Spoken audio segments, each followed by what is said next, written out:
আমার পকেটে যদি হাত দেন, এই দেখেন টিস্যু বের হবে আমার পকেট থেকে। এই টিস্যু একটু আগে আমি যে মাটি নিয়ে হাত ধুয়ে, এখন এখানে তো টিস্যুটা ফেললে, তাহলে তো আমি আপনাদের যা বলছি আমি নিজেই সেটা মানলাম না। সেই জন্য ছোটবেলা থেকে আমি অভ্যাস করে নিচ্ছি, যখন আমি টিস্যু ব্যবহার করে আমি আমার পকেটের মধ্যে রেখে দিই টিস্যুটা। আমার যে কোনো প্যান্টের পকেটে হাত দিলেই দেখা যাবে টিস্যু বের হয়ে আসতেছে। সারাদিনে সব টিস্যু গিয়ে প্যান্টের পকেটে জমা হয়। রাতে যখন বাসায় যাই, আমি রাত্রে বাসায় গিয়ে ডাস্টবিনের মধ্যে বা যেখানে ময়লা ফেলার জায়গায় সেখানে আমি টিস্যুগুলো নিয়ে ফেলে দিই, সারাদিনের ব্যবহৃত টিস্যু। প্রিয় ভাই বোনেরা, এই যে আমরা যে গাছের চারা রোপণ করলাম, আমি কিন্তু আপনাদের কাছে একটি অনুরোধ করেছি এবং আহ্বান করেছি, এই গাছের যত্ন নিতে হবে। এই গাছের যদি আমরা যত্ন নেই, গাছটি যখন বড় হবে তখন এটা কি অন্য দেশে বাতাস দিবে? অন্য দেশের মানুষকে বাতাস দিবে? কাকে বাতাস দিবে? এই এলাকার মানুষকে। এই গাছের সুফল, যেটা সুফল আছে সেটা কে ভোগ করবে? এইটা ভোগ করবে মানুষ, এই এলাকার মানুষ ভোগ করবে। আরেকটি বিষয় আপনাদের সকলকে আমি বলতে চাই, একটি বিষয়, এই দেশটির মালিক কারা? আমরাটা কারা? এই দেশের জনগণ। এখন যেহেতু আপনারা এই দেশের জনগণ, এই দেশের মালিক, আপনি যেই ঘরের মালিক, যেই ঘরে আপনি থাকেন, সেই ঘরের যত্ন কে করে? সেই ঘরটি যদি ময়লা হয়ে যায়, কোন একটি খুঁটি দুর্বল হয়ে যায়, তো সেটির যত্ন কে করে? ঠিকঠাক কে করে? ঘরের মালিক করে না? ঘরের মালিক করে। তো দেশটা যেহেতু আমাদের সকলের, এই দেশটার তো আমাদেরকে যত্ন করতে হবে। এই যে দেখেন খালটা, এই আমার সামনে ওইখানে একটা প্লাস্টিকের বোতল পড়ে আছে, তারপরে এখানে একটা প্লাস্টিকের বোতল পড়ে আছে। এই যে পত্রপত্রিকা খুললে আমরা দেখি বিভিন্ন জায়গায়, এই যে বর্ষার সময় এখন আমরা কি দেখি, বিভিন্ন জায়গায় পানি জমা হয়ে যাচ্ছে, হচ্ছে না? সেটি শহরেই হোক, গ্রামেই হোক, বিভিন্ন খাল বিল এগুলো বন্ধ হয়ে গেছে, পানি যেতে পারছে না ঠিকভাবে। এইটা দেখি না আমরা, এই সমস্যা হয় না? তো এখন এই যে সব জায়গায় যদি আমরা ময়লা ফেলি, আবর্জনা ফেলি, তাহলে এই খাল বিল সব ময়লা হয়ে যাবে, খাল বিল সব বন্ধ হয়ে যাবে।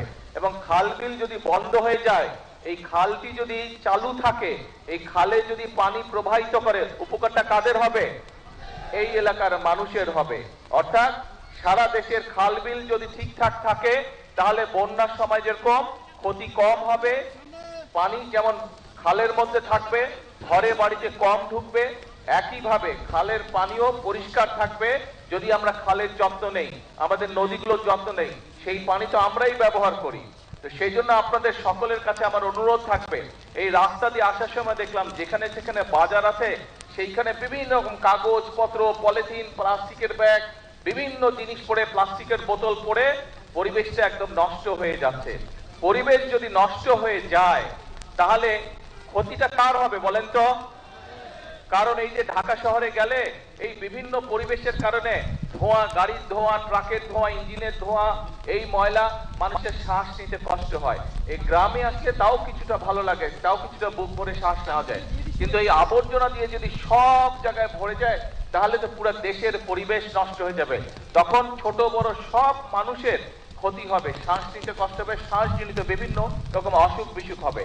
আপনাদের সকলের কাছে আমার আহ্বান, এবং এখানে আজকে মিডিয়ার ভাইরা আছেন, ভাই বোনেরা আছেন, তাদের মাধ্যমে আমি সমগ্র দেশের মানুষকে অনুরোধ করব, আসুন আমরা চেষ্টা করি যেখানে সেখানে আবর্জনা যেন আমরা না ফেলি। আমাদের কোন একটা ব্যবহার্য জিনিস, ব্যবহারের প্রয়োজনীয়তা ফুরিয়ে গেল, পানি খেলাম, পানির বোতলটা খালি হয়ে গেল, আমরা যেখানে সেখানে ফেলে দেই। কোন একটা প্যাকেটে করে আমরা কিছু নিয়ে যাচ্ছি, জিনিসটা যখন বের করলাম, প্যাকেটটার প্রয়োজনীয়তা ফুরিয়ে গেল, আমরা প্যাকেটটা যেখানে সেখানে ফেলে দিচ্ছি। এতে করে আমাদের পরিবেশটা নষ্ট হয়ে যাচ্ছে। পরিবেশটা নষ্ট হয়ে গেলে আলটিমেটলি ক্ষতিগ্রস্ত হচ্ছে আমরা, ক্ষতিগ্রস্ত হচ্ছে, পরবর্তীতে আমাদের সন্তানেরা ক্ষতিগ্রস্ত হবে। আসুন আমরা যদি নিজের ঘর নিজে পরিষ্কার না রাখি, নিজের দেশকে নিজে যদি ঠিক না করি, বাইরে থেকে তো কেউ এসে আমাদেরকে করে দিবে না।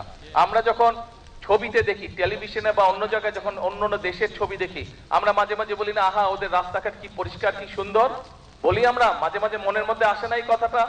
আসে এই কথাটা। কিন্তু ভাই ওদের দেশের রাস্তাঘাট তো ওরাই পরিষ্কার করে রাখে, এই অন্য জায়গা থেকে তো মানুষ গিয়ে করে না, তার দেশ সেই সুন্দর করে রাখে। আসুন না, আমাদের দেশটাকে যদি সুন্দর করতে হয়, তাহলে আমাদের সবাইকে চেষ্টা করতে হবে। আপনাদের বাড়িতে, একটা বাড়িতে যদি ৫-৭ জন মানুষ থাকে, আপনার পরিবারে তো ৫-৭ জন মানুষ থাকে না? এখন একজন মানুষ যদি সারাদিন বাড়ি পরিষ্কার করে আর বাকি 5-7 জন মিলে যদি সারাদিন ময়লা করে, ওই বাড়ি পরিষ্কার রাখা সম্ভব? ঘর পরিষ্কার গুছিয়ে রাখা সম্ভব? তো দেশটাও তো ঘরের মতনই। কয়েকজন যদি শুধু পরিষ্কার করে, এই যারা সরকারি যাদের দায়িত্ব পরিষ্কার, তারাই শুধু পরিষ্কার করে, সবাই মিলে যদি শুধু ময়লা করতে থাকে, তাহলে তো পরিষ্কার রাখা সম্ভব হবে না। আমাদের সকলকে মিলে পরিষ্কার করতে হবে। যেখানে ময়লা ফেলার জায়গা, সেই ময়লাটা সেখানেই ফেলতে হবে। আমরা যদি চারিদিকে ছড়িয়ে ছিটিয়ে ময়লা ফেলি, একদিকে যেরকম দেখতে খারাপ লাগবে। আপনারা তো বাসে করে বিভিন্ন জায়গায় যান না, বরিশাল সদরে যান, ঢাকায় যাচ্ছেন, বিভিন্ন জায়গায় যাচ্ছেন। বাসে করে যখন যাবেন দেখবেন যেখানে বাজার ঘাট দোকানপাট আছে সেখানে ময়লা দিয়ে ভরা, সেখানে বিভিন্ন রকম আবর্জনা দিয়ে ভরা। ময়লা দেখতে কারো ভালো লাগে? তো ময়লা হলে কি হয়? পরিবেশটা ময়লা হয়ে যায়, দেখতেও ভালো লাগে না, দেখতেও ভালো লাগে না। তাহলে আসুন, আমাদের দেশের যত্ন আমাদেরকে নিতে হবে, আমাদের দেশকে গড়ে তুলতে হবে আমাদেরকে। আমরা সবাই মিলে চেষ্টা করি, আমরা সবাই মিলে যদি সচেতন হই, তাহলে আমরা আমাদের পরিবেশটা সুন্দর করতে পারবো। আমরা যদি আমাদের পরিবেশটা সুন্দর করতে পারি, আমাদের ভবিষ্যৎ বংশধররা একটা সুন্দর জায়গায় থাকতে পারবে। আমরা এইভাবে, এই যে খালের মধ্যে প্রয়োজন শেষ হয়ে গেছে, প্লাস্টিকের বোতল ফেলে দিয়ে গেছে, ওখানে আরেকটা প্লাস্টিকের পানির বোতল ফেলে দিয়ে গেছে, বিভিন্ন জায়গায় দেখবেন যে পলিথিন ফেলে দিয়ে গেছে, কাগজ ফেলে দিয়ে গেছে, ওই যে ওখানে খুব সম্ভব একটা সিগারেটের প্যাকেট পড়ে আছে। আসুন আজকে থেকে আমরা চেষ্টা করি, আমরা যত্রতত্র ময়লা ফেলবো না। আমরা যত্রতত্র যেখানে সেখানে এই ধরনের জিনিসপত্র, প্লাস্টিকের বোতল, পলিথিনের ব্যাগ, আমরা এই সিগারেটের প্যাকেট, এগুলা যত্রতত্র ফেলবো না। যদি শেষ হয়ে যায়, যদি ফেলে দেওয়ার প্রয়োজন হয়, আমরা ধরে রাখবো। যখন একটি নির্দিষ্ট ময়লা ফেলার জায়গা পাবো, আমরা সেইখানেই সেটি ফেলে দিব। আমরা কি এই প্রতিজ্ঞাটা করতে পারি? এই চেষ্টাটা করতে পারি কি ভাই? এই চেষ্টাটা আমরা করতে পারি?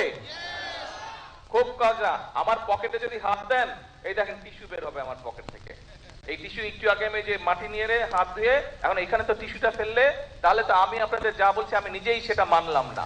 সেই জন্য ছোটবেলা থেকে আমি অভ্যাস করে নিচ্ছি, যখন আমি টিস্যু ব্যবহার করি, করে আমি আমার পকেটের মধ্যে রেখে দিই টিস্যুটা। আমার যে কোনো প্যান্টের পকেটে হাত দিলেই দেখা যাবে টিস্যু বের হয়ে আসতেছে। সারাদিনে সব টিস্যু গিয়ে প্যান্টের পকেটে জমা হয়। রাতে যখন বাসায় যাই, আমি রাত্রে বাসায় গিয়ে ডাস্টবিনের মধ্যে বা যেখানে ময়লা ফেলার জায়গা, সেখানে আমি টিস্যুগুলো নিয়ে ফেলে দিই, সারাদিনের ব্যবহৃত টিস্যু। কাজেই আমি এই কাজটি চেষ্টা করেছি, আমি আস্তে আস্তে আমার মধ্যে এই অভ্যাসটা গড়ে তুলতে সক্ষম হয়েছি। আমরা যদি সকলে মিলে চেষ্টা করি, আজকে থেকে এই অভ্যাসটা আমরা সকলে মিলে তৈরি করতে পারবো। এবং এই অভ্যাসটা যদি আমরা প্রত্যেকটা মানুষ, এই দেশের প্রতিটি মানুষ যদি আমরা এই অভ্যাসটি গড়ে তুলতে পারি, তাহলে আমরা একটা সুন্দর পরিষ্কার একটি দেশ গড়ে তুলতে পারবো, যেই দেশের পরিবেশটা সুন্দর হবে, যেই দেশটি দেখে সবাই প্রশংসা করবে। নিজের দেশের মানুষ যেমন প্রশংসা করবে, একইভাবে বিদেশ থেকে যারা আসবে তারাও বলবে যে বাংলাদেশ একটি পরিষ্কার দেশ, বাংলাদেশ একটি সুন্দর দেশ, বাংলাদেশের মানুষ তাদের নিজেদের দেশটাকে গুছিয়ে রেখেছে, পরিচ্ছন্ন করে রেখেছে।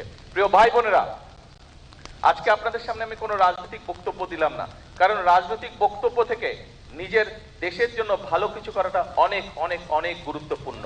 আমি মনে করি এই যেই কথাটি আমি বলেছি, এই কথাটি, এই কাজটি যদি আমরা করতে পারি, এটি দেশের জন্য অনেক বড় গুরুত্বপূর্ণ। এটি দেশের জন্য বর্তমানে এবং ভবিষ্যতে বাংলাদেশের ভবিষ্যৎ প্রজন্মদের জন্য একটি সুন্দর সুস্থ দেশ গড়ে তুলতে আমাদেরকে সাহায্য করবে।